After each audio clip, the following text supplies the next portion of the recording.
जय हिंद दोस्तों, आपका हार्दिक स्वागत है आज के इस खास और जोशीले वीडियो में। जैसा कि आप जानते हैं कि आज 26 जनवरी है। अगर आप गणतंत्र दिवस के लिए एक अलग और शानदार भाषण चाहते हैं तो यह वीडियो आपके लिए ही है। यकीन मानिए, ऐसा यूनिक भाषण आपको पूरे YouTube पर कहीं नहीं मिलेगा। इस भाषण में देशभक्ति का जज्बा भी है, रोचक तथ्य भी है और जो विद्यार्थी परीक्षा की तैयारी कर रहे हैं उनके लिए जरूरी जानकारी भी। इस वीडियो की सबसे बड़ी खासियत यह है कि इसमें वो बातें शामिल हैं जो ना तो किताबों में मिलेगी और ना ही किसी आम वीडियो में। अगर आप इसे किसी मंच से बोलेंगे तो सुनने वाले मंत्र मुग्ध हो जाएंगे और आपकी बातें ध्यान से सुनेंगे। तो आइए पूरे जोश और शिद्दत के साथ शुरू करते हैं। हमारा उद्देश्य है अपने महान देश की महानता को जन जन तक पहुंचाना। और हाँ, एक सच्चे देशभक्त की तरह इस वीडियो को शेयर जरूर कीजिएगा। भाषण की शुरुआत एक जोशीले शायरी से करेंगे। ना पूछो जमाने से कि हमारी क्या कहानी है, हमारी तो बस इतनी सी पहचान है कि हम हिंदुस्तानी हैं।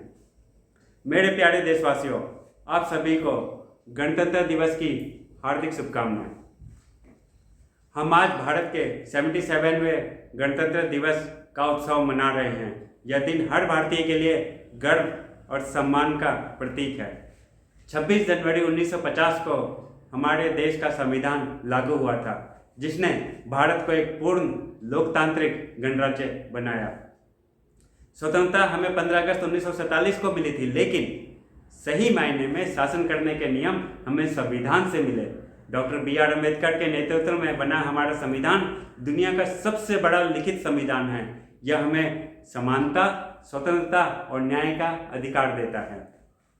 हमारे कुछ कर्तव्य हैं। आज का दिन केवल ध्वजारोहण या उत्सव मनाने का नहीं है, बल्कि यह उन महान स्वतंत्रता सेनानियों और शहीदों को याद करने का दिन भी है जिनकी वजह से हम एक स्वतंत्र राष्ट्र में सांस ले रहे हैं। एक नागरिक के रूप में हमारा कर्तव्य है कि हम अपने संविधान का सम्मान करें, देश की एकता को बनाए रखें और भारत को और अधिक सशक्त बनाने का संकल्प लें। स्वतंत्रता दिवस 15 अगस्त और रिपब्लिक डे 26 जनवरी में झंडा फहराने के तरीके में भी थोड़ा अंतर होता है। 15 अगस्त को प्रधानमंत्री लाल किले पर ध्वजारोहण करते हैं, यानी झंडा बंधा होता है, इसे नीचे से ऊपर रस्सी से खींचकर चढ़ाया जाता है। 26 जनवरी को राष्ट्रपति झंडा फहराते हैं। झंडा पहले से ऊपर बंधा होता है, केवल खोलकर लहरा दिया जाता है। कारण यह है कि 15 अगस्त स्वतंत्रता का प्रतीक है, जबकि 26 जनवरी संविधान के लागू होने का दिवस है। अब हम जानते हैं कि हमारा तिरंगा किसने तैयार किया। भारतीय तिरंगे का डिजाइन पिंगली वेंकैया ने बनाया था। किसने बनाया था? पिंगली वेंकैया ने। इसे 22 जुलाई 1947 को अपनाया गया। अब आप जानिए तिरंगे के 3 रंगों का महत्व। सबसे ऊपर केसरिया रंग, ये साहस और बलिदान का प्रतीक है। बीच में सफ़ेद रंग, ये सत्य और शांति का प्रतीक है। और सबसे नीचे हरा रंग, ये समृद्धि और विकास का प्रतीक है। बीच में नीले रंग का अशोक चक्र 24 तीलियों के साथ होता है। यह गतिशीलता और प्रगति का प्रतीक है। तिरंगे में 4 रंग होने के बावजूद इसे तिरंगा ही कहा जाता है, क्योंकि 3 पट्टियों की ध्वज का आधार बनती है। अशोक चक्र एक अलग प्रतीक है। दोस्तों, हमारा तिरंगा हमारी आन बान और शान है। सलाम इस तिरंगे को जिससे तेरी शान है, ऊंचा लहराना इसे जब तक देश में जान है। दोस्तों, अब सुनिए एक बहुत जरूरी और दिलचस्प बात। 15 अगस्त को झंडा कौन फहराता है और 26 जनवरी को कौन? तो आइए बिल्कुल साफ साफ जानते हैं। राष्ट्रीय स्तर पर भारत सरकार 15 अगस्त को हमारे देश के प्रधानमंत्री लाल किले से दिल्ली में ध्वजारोहण करते हैं। मतलब झंडा नीचे से ऊपर खींचकर चढ़ाया जाता है, क्योंकि यह स्वतंत्रता का प्रतीक है। जैसे आज़ादी के दिन पहली बार झंडा चढ़ाया गया था। 26 जनवरी को राष्ट्रपति राजपथ कर्तव्य पथ से नई दिल्ली में झंडा फहराते हैं। यहाँ झंडा पहले से ऊपर बंधा होता है, सिर्फ फहराया जाता है, क्योंकि संविधान लागू हो चुका है। और यह स्थिर स्थापित गणतंत्र का प्रतीक है। अब आप जानिए भारतीय राज्यों स्टेट लेवल से संबंधित फ्लैग होस्टिंग के नियम। 15 अगस्त को राज्य के मुख्यमंत्री राजधानी के सचिवालय या राज्य के प्रमुख समारोह स्थल में ध्वजारोहण करते हैं।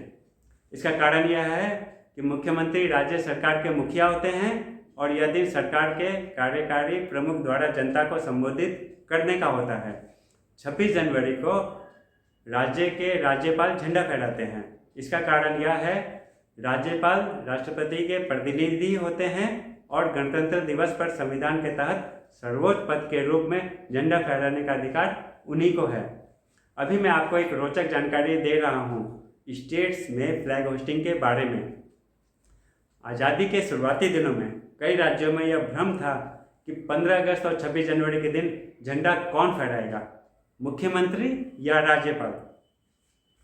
1950 में जब भारत गणतंत्र बना तब स्पष्ट नियम बनाए गए।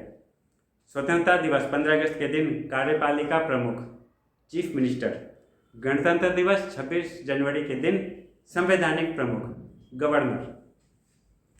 इसका उद्देश्य था दोनों राष्ट्रीय पर्वों को अलग अलग महत्व बनाए रखना और यह संदेश देना कि 15 अगस्त आज़ादी और संघर्ष की याद के लिए, 26 जनवरी संविधान और व्यवस्था की मजबूती के लिए। आशा है यह जानकारी आपको पसंद आई होगी और आपके ज्ञान में वृद्धि हुई होगी। यह वीडियो आपने अपने दोस्तों, परिवार और सोशल मीडिया पर जरूर शेयर कीजिए और सच्चे देशभक्त होने का कर्तव्य निभाइए। जय हिंद, वंदे मातरम।